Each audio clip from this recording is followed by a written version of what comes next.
வக்கீல் சார், ராகுவாரமும் கழிஞ்சு போச்சு. அமோகமான அமிர்தியாகவும் நல்லா அமைஞ்சிருக்கு. பேச வேண்டியது பேசிட்டா சுபம் சீக்கிரம் நிச்சயதார்த்தமும் முடிச்சிடலாம். பேசுறதுக்கு என்னையா இருக்கு? நெருங்கி பழகாவிட்டாலும் தெரிஞ்ச குடும்பங்க தானே.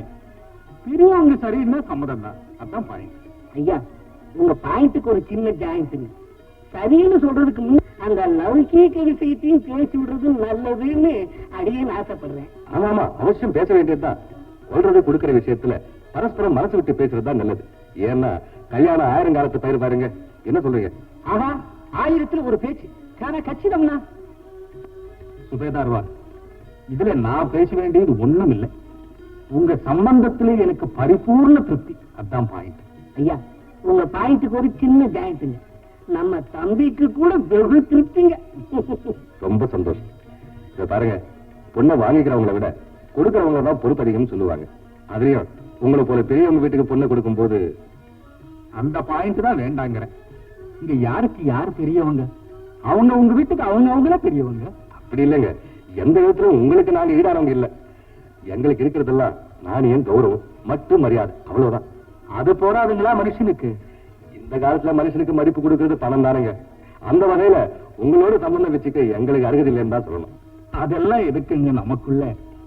உங்க மாடி ஒன்னே போதுமே உங்க அந்தஸ்தை நிரூபிக்க. ஆமா, அது ஒண்ணுதான் மிஞ்சிருக்கு பெரியவங்க வாழ்ந்த வாழ்வுக்கு அடையாளம். அதை தவிர வேற சொத்து சுதந்திரம் கிடையாதுங்க. சுபேதார்வா, உங்க பெருந்தன்மை எனக்கு தெரியாதுங்களா? நாங்க கேட்டு கொடுக்க போறீங்களா, கேட்கலன்னு விட்டுட்டு போறீங்களா? உங்களுக்கு இருக்கிறதோ ஒரே ஒரு பொண்ணு. அந்த பொண்ணுக்கு செய்யாம வேற யாருக்கு தான் செய்ய போறீங்க? அதனால சீர்வரிசை கொடுக்கறதெல்லாம் உங்க கோவில் மூலம் கழுத்துல தாலியும் செய்ய மாட்டீங்களா? அதான் பாயிண்ட். ஐயா, அந்த பாயிண்ட்டுக்கு ஒரு சின்ன ஜாயிண்ட். என்ன போல 10 பேரை கூப்பிட்டு வட பாயசமாவது போடுவீங்களா இல்லையா? அது போதும்.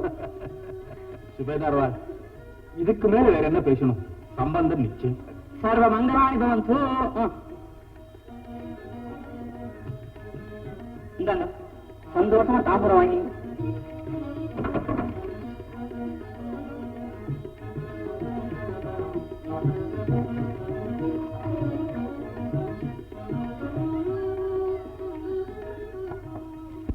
ரொம்ப சந்தோஷம். வரட்டுங்களா? வணக்கம். வரேன் சார்.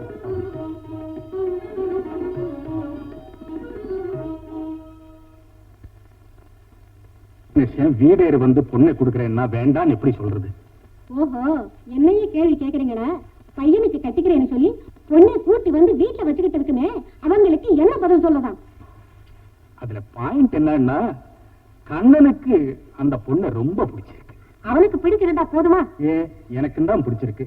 பொண்ணை நேர்ல பார்த்தா உனக்கும் தான் பிடிக்கும். அவ்வளவு அழகு. அழகுல ரம்பையா ஊர்வச்சியா? அவங்களை யாரடி பார்த்தது? கண் எதிர்க்க இருக்கிற அழகடி அழகு. அழகே பாத்துக்கிட்டே இருந்தா பசி தின்னுடுமா? இல்ல, காசு எண்ணிக்கிட்டே இருந்தா பசி தீரும். அப்போ இந்த கல்யாணம் நிச்சயங்கிறீங்க? ஆமா, நான் வாக்கு கொடுத்துட்டேன். அப்ப நான் கொடுத்த வாக்கு என்ன ஆகுது? அப்பா, இன்னும் எதுக்குற இந்த பணத்தாசை? நமக்கு இருக்கிறது போறாதா? இருக்கிறது குறையாம இருக்கத்தான் அந்தஸ்துக்கு தகுந்த சம்பந்தம் செய்யணுங்கிற. அவங்களுக்கு அந்தஸ்து இல்லைன்னு யார் சொன்னாங்க உனக்கு? சொல்லியா தெரிஞ்சுக்கணும்? பார்த்தா தெரியல பவிஷு. என்னடி மகா தெரிஞ்சுக்கிட்டே நீ? ராஜவீதியில ஒரு பெரிய மாடி வீடு இருக்கு. அது யாருது? இவங்கள்தான். இவங்க வீட்டு பெண்கள் இன்னைக்கும் தெருவில் நடந்தறிய மாட்டாங்க. பல்லக்கி சவாரிதான். அதுல என்ன குறைச்சல்? குடிக்கிறது கூழ், கொப்பளிக்கிறது பன்னீரம். அவங்க யோகியதை உனக்கு என்னடி தெரியும்? நாளைக்கு அவங்க கொடுக்கிற சீர்வரிசை எல்லாம் வைக்க நம்ம வீட்டிலே இடம் போதாதடி, போதாது. அதையும் பார்க்கத்தானே போறேன்.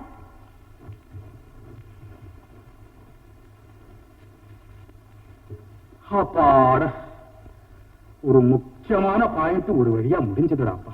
ஐயா, உங்க பாயிண்ட்டுக்கு ஒரு சின்ன ஜாயிண்ட்டுங்க. சீர்வரிசையை பத்தி சம்பந்த இடத்துல ஒரு வார்த்தையும் பேசல. அம்மா கிட்ட என்னமோ அள்ளி வீசிட்டீங்களே சாமி. ஐயா, 1000 பொய் சொல்லியாவது ஒரு கல்யாணத்தை பண்ணி வைக்கிறாங்க பெரியவங்க. அதுதான் பாயிண்ட். அப்ப சரிங்க, இந்த பாயிண்ட்டுக்கு ஜாயிண்டே கிடையாதுங்க.